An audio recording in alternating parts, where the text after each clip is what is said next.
John is the one that was tipped to reveal the Messiah to the nations. That's why you see he ran out to the sanctuary and he announced, Sovereign Lord, mine eyes have now seen the promise. Now dismiss your servant in peace. You have fulfilled the promise. I have seen your salvation. He revealed that this Messiah is the salvation to the nations. So he revealed the Messiah to the nations. What an awesome task. Right? What a wonderful tipping. He was tipped to be the one that would go there and reveal the Messiah, that this is he. Right? The temple was always a center of worship and the place where God met his people and God dwelt with his people. The temple was the place where God, number one, always visited his people. Number two, the cloud came at worship and dwelt among his people. Number three, when the cloud came, that became the revelation of God to his people. Three things. And he said, when it was time for God the Son to be revealed to his people also, God the Son, then it also had to happen where? In the Jerusalem temple. And he says, when it was time for God the Son to be revealed to the nations, it also happened in the temple, where God used to come to visit his people, right? However, it was in the outer court.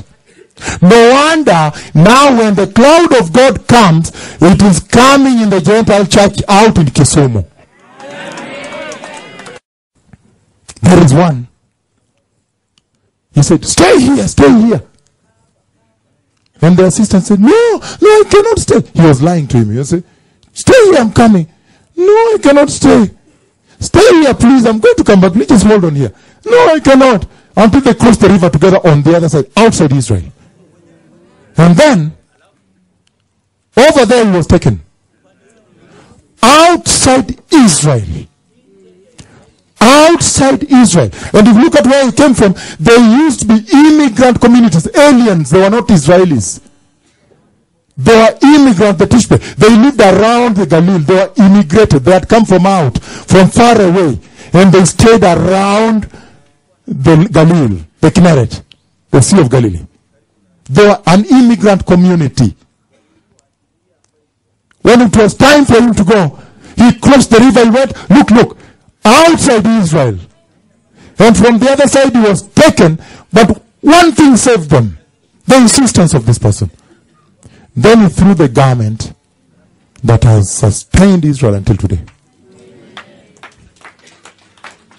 And when the Lord was calling me, he dropped for me that garment from heaven.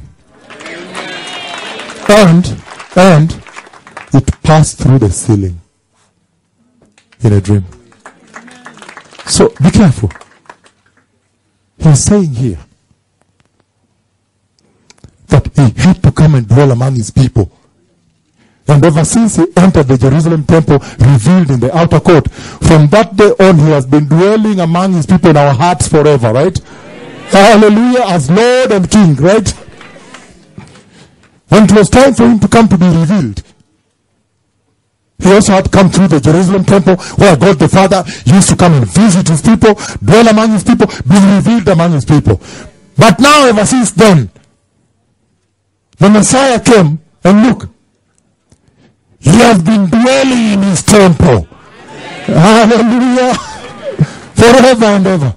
Said that when the church is taken, even the spirit is gone, right? Simeon states here that having seen the Messiah, he is now ready to die and depart in peace. Implying that anyone that ever has the privilege to encounter the Messiah and behold him, his salvation is in his arms. The fear of death is erased, is eroded. For anyone that ever has the privilege of beholding the Messiah and his salvation in his arm, in his view, the fear of death is normally done what? Erased.